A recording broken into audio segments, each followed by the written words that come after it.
Name of God, the most gracious, the most merciful. All praise is due to the God, the Lord of the world, and may peace and blessings of God be upon his prophet, peace be upon him, his family, and companions.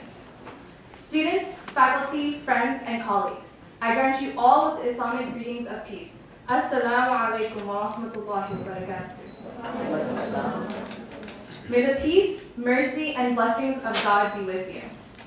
For the month of February, the Muslim Student Union is hosting a series of events entitled Islam Awareness Month, with the goal of educating our campus and community about Islam and Muslims, and to challenge the stereotypes often associated with the religion. Tonight is our fifth event of Islam Awareness Month entitled Hijab Day. So for today, we have the Hijab Day Challenge, and people were challenged to wear the hijab for the day and experience it. So before we begin today's event, we will begin with a few verses from the Muslim holy book, the Quran, by Yusuf.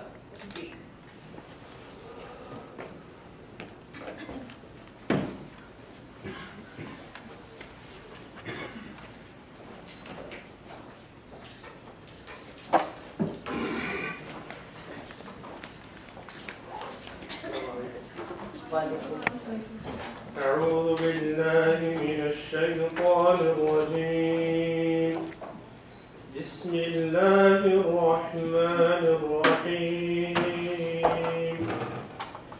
يا أيها النبي قل لأزواجك وبناتك ونساء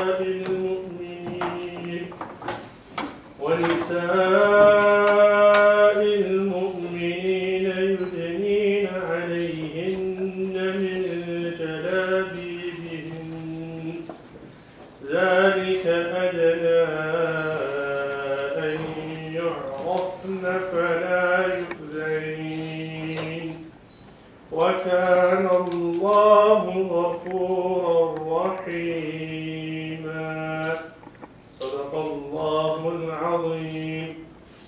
The translation: O Prophet, tell your wives and your daughters and the women of the believers to let down upon them their overgarments.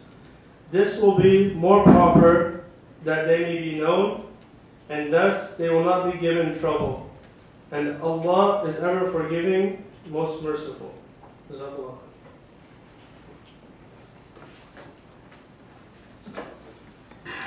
Thank you for that. Can everyone hear me properly? Yes. Okay.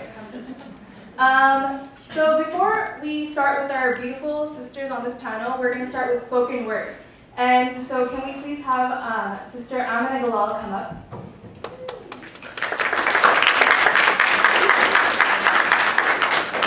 Can everyone hear me if I just talk like this? Yeah. Yes. Okay. So I know peace be upon you. I'm actually not going to really say too much about the piece, but I just wanted to say one thing, is that there is an Arabic word in here, and the word is nafs. And when I say that, what it means is kind of like your inner self, or that inner voice / desires that we have that we always constantly struggle with on a daily basis. So if you hear that word, that's what it means. It's about time you learned that my life does not revolve around you. Don't mean to be rude, but someone had to tell you the truth. Your constant nagging has become too much to bear. Your whispers cloud my mind, trying to force me to care about what you want, to do what you want, to follow the path you've laid for me so that you can rest at night and say, there, I got her to care. But I've figured out your game plan, and I've decided to take my life in my own hands. From this day forth, I declare war between you and I. A constant battle because you're with me all the time. 24/7 around the clock, tick-tock, your whispers in my mind, tick-tock, time after time. But no, because though you are with me all the time, there is one who is watching me 24/7 around the clock, and it's he who I fear and aim to please, not your desires which fill my heart with disease. You may be a part of me, but you're dragging my soul lower instead of higher, dragging me down to your level. But nafs, you listen and you listen well, because it's not about you or I or what we desire. It's about aiming to make what I want be what God wants. And with that, I declare war on you 24/7 around the clock.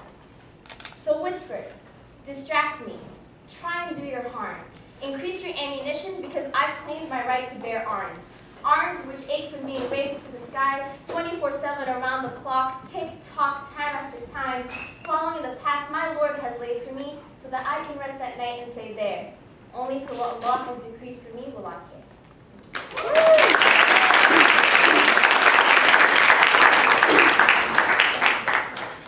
Wow, that was empowering. Okay, so I had said a Arabic word, and Amna reminded me that I should probably explain what it is.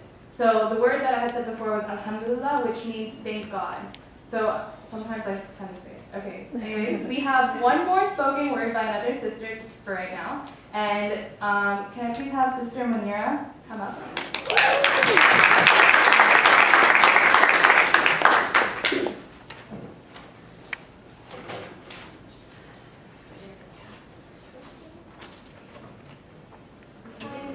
Is it here, everyone? Yeah.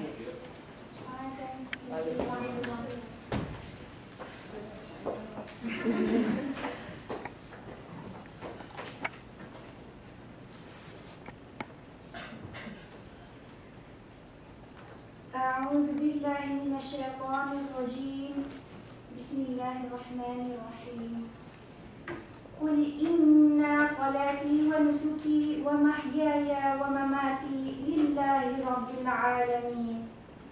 The translation. Say, indeed, my prayer, my rites of sacrifice, my living and my dying are for Allah, Lord of the worlds. As I begin with this simple phrase, of which its weight makes my sleepless nights, but its value makes me keep it real, its essence pushes me to stand for what's right. For this reason alone, I'd like to share this love I feel that's beyond compare, beyond words from any language, beyond any action and even music, of how this gift I have obtained was due to how much love He has ordained. If you know Him, you wouldn't be surprised, for the things He does are more than just compromise. He took care of me before I began, and He promised to provide for me even after I end.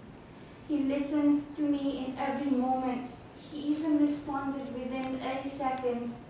He loved me so much that He taught me the meaning of life. He cared more than enough to warn me the meaning of death.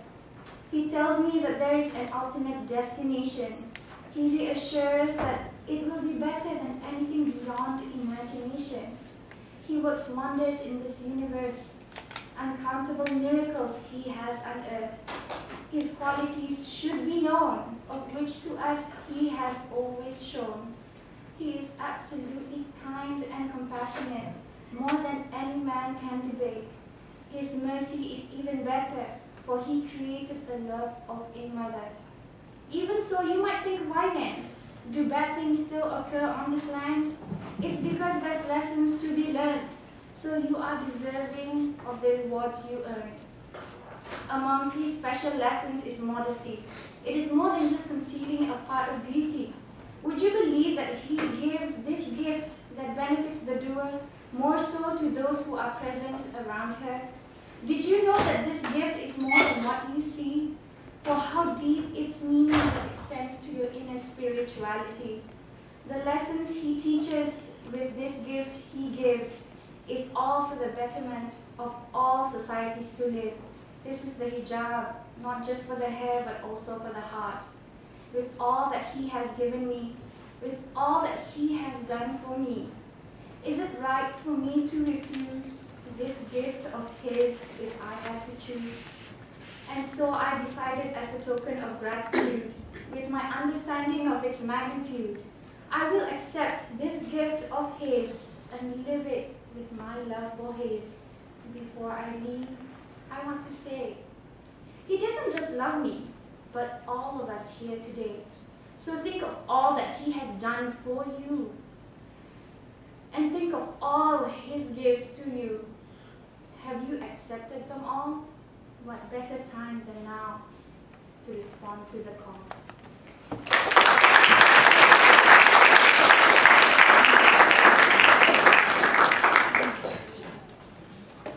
Thank you so much. much for that. That was very inspiring. Okay, so as we begin, we're going to start with a panel of sisters. And the first sister who's going to talk is Sister Amna Arhan, and then we have Hadir Soliman, we have Sana Iqbal, Nadia Rather, and Natasha Zubair.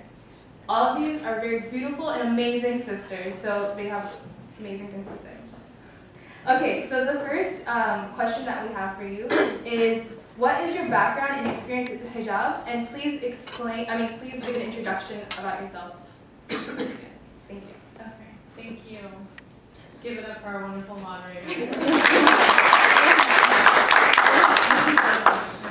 My name is Amina. I am a Islamic Women's Studies major. It exists somewhere.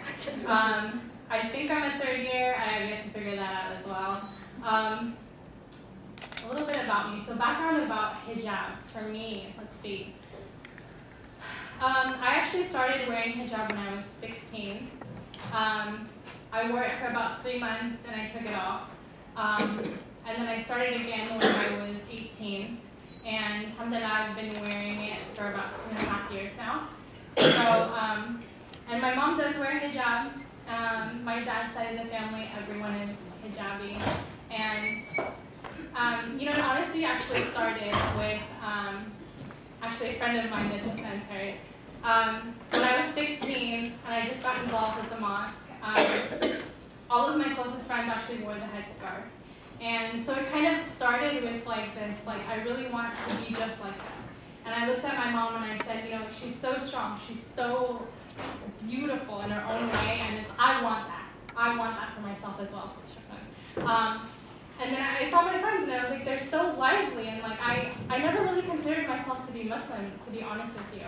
And then when I came to the mosque and I like befriended these girls, I was like, wow, like Islam was so different than what I thought it was. And I wanted to be like that. So it really started as like, sounds bad, but it started just like I wanted to fit in. I really just wanted to fit in. And I realized that it was so much more than that. It came with actions, it came with like a strong sense of morals and beliefs, and like there were so many things that I needed to work on personally. And I just didn't feel right wearing it and kind of portraying this image of Islam that maybe wasn't fitting in my own heart. So unfortunately, it was easier for me to give up the headscarf than it was to give up those bad habits. And it didn't occur to me that you could still wear it and improve on yourself. And so I guess like it was a bit of like protectiveness. And I was protective of Islam. I was protective of the hijab. I was like, no, I need to do it right if I'm going to do it. So I took it off and I worked on myself for about 2 years.